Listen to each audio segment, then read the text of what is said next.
Well, guys, I finally got the new grips on the CRF 450L.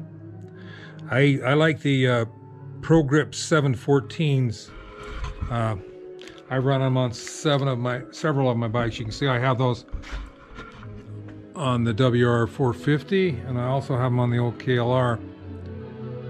I like them because they're a little bit larger diameter, and so they cushion the vibration. I have trouble with I have some neuropathy, I guess, in my wrists and my arms, so my hands go numb. Anyway, these seem to help, so that's why I like them.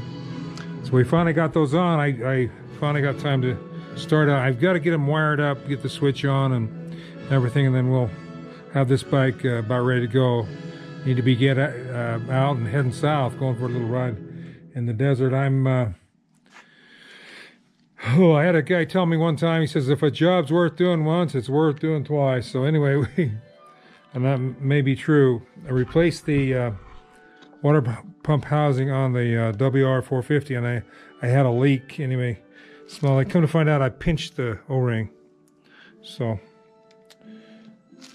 got me a new O-ring there. This time I'm going to use a little bit. I didn't use anything last time, but I've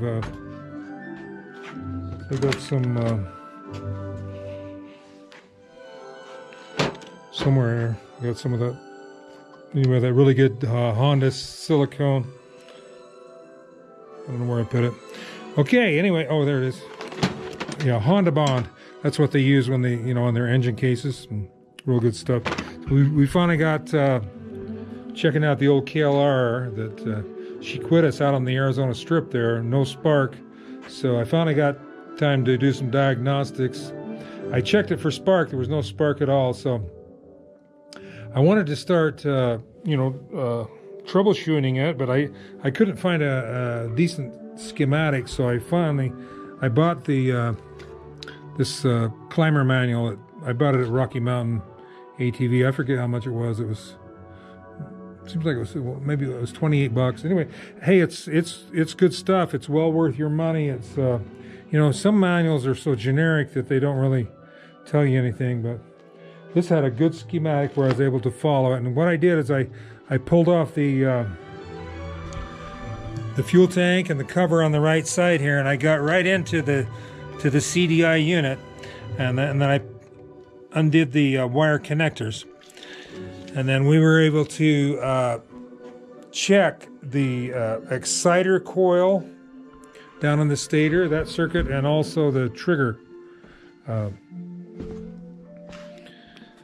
And we found out that the exciter coil circuit was open, and I don't know how well you can see. You can see these coils are all banged up and cut here. When I pulled this off, there was a little bolt. Well, it was similar to these, but one of the bolts that was supposed to be in this hole had came out, and actually it had been cut in half, and it was rolling around in there. So that's what caused that problem. I think we've ordered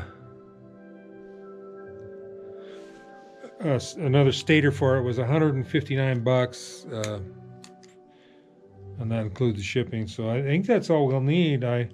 This gasket is still good on here, and I might use a little of that Honda stuff on it there, to seal it up good. So anyway, I was glad that it was nothing worse than it was. But, there's been, for more than a year or so, there's been a noise in this bike. It sounded like in the valve train. I thought it was the cam chain.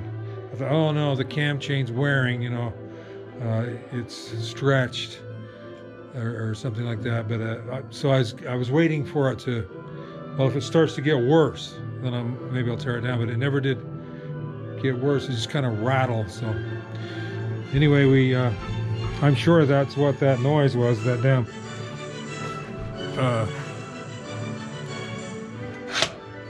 bolt rolling around in there. So anyway, we're working in the shop today. I got the fire going pretty good.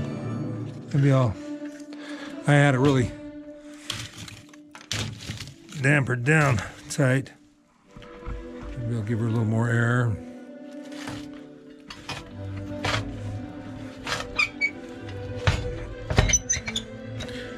Anyway, this is a really good stove. It's a Yodel. I think they're made in, is it Norway? I forget, one of the Scandinavian countries. But anyway, it really puts out the heat. So we're just kind of working in the shop today.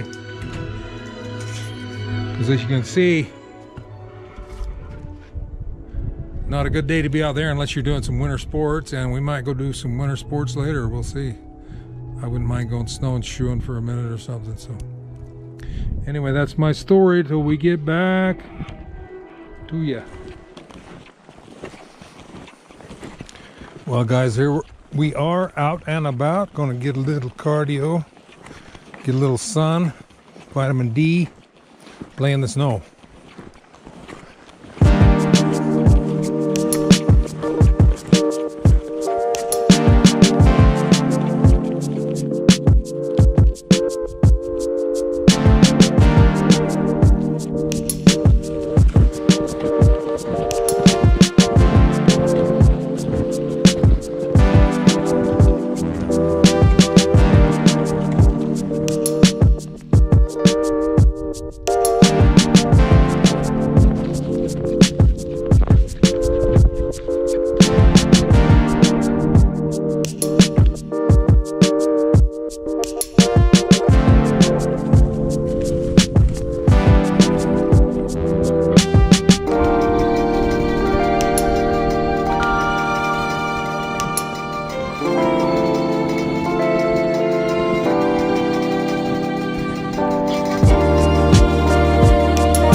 Well, guys, we're almost back to the truck.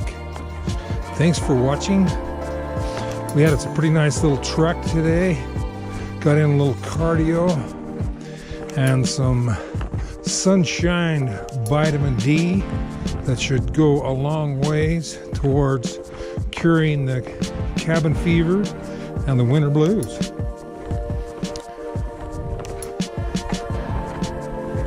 Please like, subscribe, comment if you wish. This is Dr. Dual Sports signing out.